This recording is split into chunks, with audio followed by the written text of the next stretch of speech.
And as I read the transcript, it seems to me that it came to a head in phone calls you were on with lawyers from the Department of State prior to Congressman Chaffetz coming to visit in Libya. Is that accurate? Yes, sir. And tell me about those conversations, what those lawyers instructed you to do on Mr. Chaffetz's visit to Libya. I was instructed not to allow the RSO, the acting deputy chief of mission, and myself to be personally interviewed by Congressman Chaffetz. So the people at State told you, don't talk to the guy who's coming to investigate? Yes, sir. Said don't Not talk with the personally. congressman? Now, you've had several congressional delegations come to various places you've been around the world. Has that ever happened where lawyers get on the phone to you prior to a congressional delegation coming to investigate a time when we've had 4 Americans lose their lives? Have you ever had anyone tell you, don't talk with the people from Congress coming to find out what took place? Never. Never. And you've had dozens and dozens of congressional delegations that you've been a part of? Yes, sir. First time it's ever happened? Yes, sir.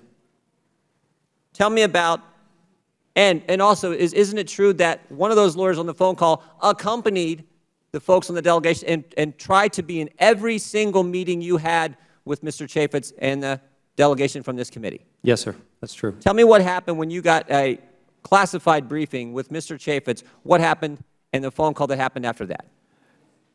The lawyer was excluded from the meeting because his clearance was not high enough, and the delegation had insisted that the briefing not be limited by any. Did the lawyer try to get in that briefing? He tried, yes, but the annex chief would not allow it because the briefing needed to be at the appropriate level of clearance. And you had a subsequent conversation after this classified briefing that the lawyer was not allowed to be in, with you and Mr. Chaffetz and others on that delegation. And you had another conversation on the phone with Cheryl Mills. Tell me, who is Cheryl Mills? She was counselor for the Department of State and Chief of Staff to Secretary Clinton. That's a pretty important position? Yes, sir. When she calls, you take the phone call? That's immediately. Yeah, she's the fixer for the Secretary of State. She is as close as you can get to Secretary Clinton. Is that accurate? Yes, sir. And tell me about that phone call you had with Cheryl Mills.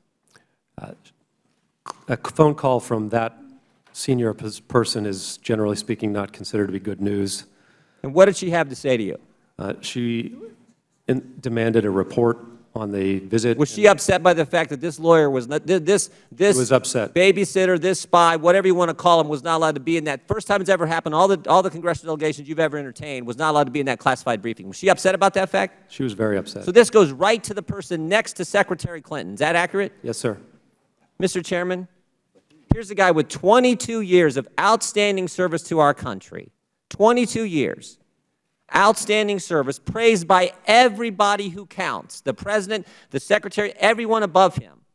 And yet now they're obstructing it because he won't help them cover this up.